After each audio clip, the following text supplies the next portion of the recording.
Então, a partir daqui, a gente vai ver os grupamentos que tem dentro de deuteromicota, e aí você vai ver aqui são 4 classes. É um esquema para mostrar para vocês, e depois eu vou falar mais de cada uma dessas aqui. Então, você tem as leveduras, que são os blastomicetes, que são os fungos unicelulares, que o esporo é chamado de blastosporo ou blastoconídeo, e que normalmente, eles não produzem hifa verdadeira, micélio septado verdadeiro. Eles produzem pseudo-hifa e o crescimento é o pseudomicélio. Eles normalmente formam cadeias, os que conseguem formar essas cadeias. E é um exemplo, Cândida, que tem tricósporo, e esses organismos, eles são simples, mas eles conseguem sobreviver em condições.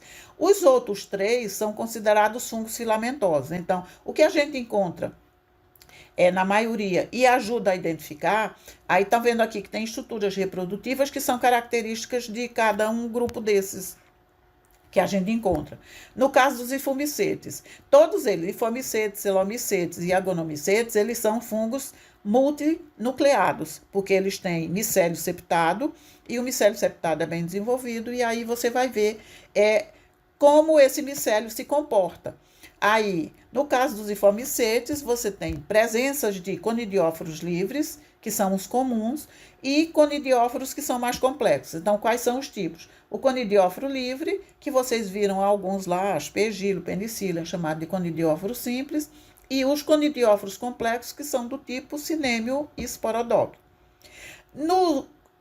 Escreve coelomicetes, mas a gente pronuncia celomicete. Ele tem micélio septado bem desenvolvido, e aí você vai ter muitos conidióforos que são curtos, principalmente aqueles que são parasitas de vegetais, e aí eles estão em conidióforos complexos, do tipo acérvulo e piquinídeo. E o último grupo que foi criado é muito mais recente do que esses outros, que são chamados de agonomicetes, que são aqueles grupos de fungos que você não encontra nenhum tipo de reprodução. Reprodução assexuada, então, onde tem os esclerócios, mas eles desenvolvem mecanismo de reprodução, de sobrevivência, e aí, esse caso aqui, você só encontra micélio septado estéreo. Não adianta você trabalhar com eles, que eles ou perderam a capacidade, ou eles têm uma especificidade muito grande de nutrientes, que aí você não consegue fazer com que eles produzam esporos. No slide 18, aí está mostrando aqui, só a classificação para vocês verem como. O filoforma deuteromicota, as classes blastomicetes, ivomicetes, celomicetes e agonomicetes. E aí são as ordens, mas isso aqui é só para mostrar para vocês, não precisa vocês se preocuparem com essas ordens, não. Mas é para saber que dentro de cada classe tem ordens. Essas ordens, elas ainda continuam? Sempre tem mudança. Cada vez que você vai procurar, cada vez que você vai ver, alguém acrescentou ou cortou, e isso tem explicação por que essas coisas acontecem. Aí a gente vai ver um pouco das características de cada uma dessas ordens gerais. Os blastomicetes são os fungos unicelulares, são as leveduras. Então, são fungos unicelulares. Alguns, dependendo, produzem pseudomicélio, que é um exemplo da Cândida. Eles podem produzir outras estruturas que também vão funcionar como esporos, como artrosporos, clamidosporos, e em determinadas situações, eles podem produzir micélio verdadeiro. Então, no caso dos fungos filamentosos, a gente chama de micélio septado. No caso das leveduras, como normalmente elas não produzem micélio, quando aparece micélio, a gente diz que é micélio verdadeiro, porque ela produz mais pseudomicélio. A reprodução assexuada, ela é por brotamento ou gemulação, como está mostrando a foto que fica do lado direito. Então, aí está mostrando a formação de um broto ou gêmula, que é uma característica da reprodução assexuada das leveduras. O que já se viu também é que quando essas leveduras elas produzem esporo sexuado, ou ele está dentro de ascomicota ou de basiliomicota. Então, muitas das leveduras que a gente encontra, elas são ascomicota, mas tem algumas que elas também são basiliomicota. E aí, nesse grupo aqui, leveduras, por exemplo, Candida albicans, Candida rugosa, Trichosporum beigeli, Malacésia fufo, que são algumas dessas leveduras, e eu vou mostrar no slide seguinte, elas podem produzir micoses no homem, nos animais. Alguns são patógenos de plantas, mas tem alguns também que tem a parte benéfica deles, que aí eles estão usados na indústria alimentícia, como Penicillium camembert. Ah, não, aqui é levedura, né? O Saccharomyces cerevisiae, que você vai nas bebidas e na panificação. Esses fungos, eles vão ser encontrados em todos os ambientes. Você só tem que saber como procurar. No slide 20, aí vocês vão ver aqui o efeito maléfico deles, que a gente já falou lá na primeira aula. Por exemplo, aqui é um exemplo a Candida albicans. Ela vive nas nossas mucosas, mas dependendo das variações do nosso organismo, pode influenciar no desenvolvimento, no crescimento desordenado, e aí ele começa a produzir o que a gente chama de sapinho, mas depois a afta, e aí o que você pode ter? Você pode ter placas extensas e elas incomodam bastante. Aí aqui, ó, quando você no slide 21 está mostrando aqui a Candida albicans, quando a gente induz ela a produzir o pseudomicélio. Então ela já está no meio de cultura, porque no parasitismo você não encontra, não. Encontra só aglomeração de blastosporo. Aqui no meio de cultura você consegue fazer com que ela produza pseudomicélio. No slide 22, aqui você mostra outros tipos de leveduras, que também formam pseudomicélio e às vezes micélio verdadeiro, que é o Trichosporum, que produz outras doenças, e aqui a Malacésia, nesse caso aqui a Malacésia fufo, que pode produzir o que a gente chama comumente de pano branco. Mas nem toda mancha na pele, que a gente chama de pano branco, é causada por fungo. No slide 23, aí aqui são os fungos filamentosos, a partir daqui, né? Então, a classe Fomiceae tem micélio septado bem desenvolvido, que pode ser hialino, que quando a gente observa em lâminas, quando é hialino, ele fica azul por causa do corante, e quando é pigmentado, o micélio fica marrom. Aí ele tem conidióforos simples ou conidióforos complexos do tipo cineme ou esporodocto. Eles não produzem picnídeo nem acervo. As estruturas que você observa, hifa septada, conidióforo, vesícula, porque isso depende do tipo de conidióforo que vai se formar, que estruturas e que complexidade você vai observar. E alguns produzem clamidosporos, que são os esporos de resistência. Aí que você tem aqui nesse grupo uma variação muito grande de conídeos, que vocês vão ver nos slides a seguir, vocês vão ver, e eu já mostrei nos slides anteriores. Então, no slide 27, tem alguns exemplos aqui, ó. Vários gêneros, aqui, aspergillus, penicillium, fusarium, alternaria, e aqui são exemplos que vocês podem procurar na literatura. Um exemplo que tem aqui são duas fotos de penicillium, que é essa estrutura em forma de pincel, que tem alguns conidiófitos que são bem simples. É um raminho, e na ponta você tem as estruturas que vão produzir os conídeos, são chamados de fiálides, e os conídeos, e no caso desse gênero, ele tem microconídeos e os microconídeos em cadeia. No slide 25, aí vocês continuam observando um conidióforo de penicillium, mas veja que ele já é um pouquinho mais complexo, assim, já mais ramificado, e o conidióforo de aspergillus. Os dois gêneros, eles têm microconídeos em cadeia, mas o penicílio tem estrutura em forma de pincel, e o aspergillus tem essa cabeça aspergilar, essa vesícula, de onde saem as células que vão produzir os conídeos, as fiálides, e às vezes ele tem uma outra camada que é chamada de metula.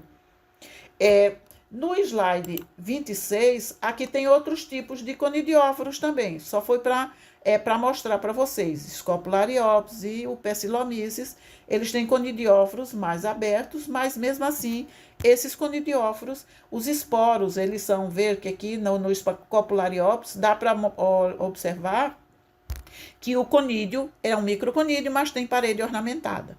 Já no outro, no Pecilomyces, tem parede lisa. No slide 27, aí você já tem outros conidióforos, que são outros conídeos que são grandes, que aí você tem o caso do Epicoccus e o caso do Fusarium. O Epicoccus, ele parece uma bola de futebol, e ela é escura, e ela tem muitos septos. O Fusarium, o nome já está, o gênero já está, por causa desse formato em forma de fuso. ou meia-lua. E todos eles macroconídeos, eles têm septos. No slide 28, isso aqui é só várias outras figuras. No slide 28, aí você vê aqui microconídeos, isso aqui é computação gráfica, e aí você vê a coloração dessas estruturas para facilitar o entendimento. São vários conidioforos. Do lado aqui tem uma placa de Petri, do lado direito tem uma placa de Petri com uma colônia de aspergilos. E aí isso aqui, ó, essa coloração da colônia é dada pelos microconídeos, que são verdes nesse caso. Aqui tem um desenho esquemático de um aspergilo, está mostrando aí o conidióforo, a vesícula, as fiálides e os microconídeos em cadeia. Aqui já é o fusário, então tem espécies de fusário que elas podem afetar as plantas, tá? Exemplo aqui, que é o trigo, que quando ele é parasitado por fusário, dá trabalho para se livrar, porque ele consegue penetrar dentro da planta pelas raízes e aí ele vai prejudicar a planta lá em cima e ele ainda fica no solo. Aqui no slide 31, está mostrando outras variações. Aqui, ó, a curvulária, ela é um exemplo de fungo que ele é escuro e ele também pode produzir pigmento. E aí, quando você faz lâmina, esses macroconídeos aqui, que está do lado esquerdo, eles têm septos e eles são coloridos, então facilita a identificação. O slide 32, ele está mostrando um outro gênero, que é o gênero Tricoderma, que ele também pode produzir, pode produzir pigmento. E o gênero Tricoderma, ele tem algumas espécies dele, os conídeos são pequenininhos, mas ele cresce bastante nos ambientes. E esses microconídeos aqui, esse fungo, ele é um dos que pode ser, ele pode controlar outros fungos, ele pode impedir o crescimento de fungos patógenos. No slide 33, aí tem um desenho esquemático de um cinêmio, que é um feixe de conidióforos, e que ele vai produzir conídeos que podem ser micro ou macroconídeos, dependendo da espécie, no ápice. Então, você só tem produção de conídeo desse feixe de conidióforo.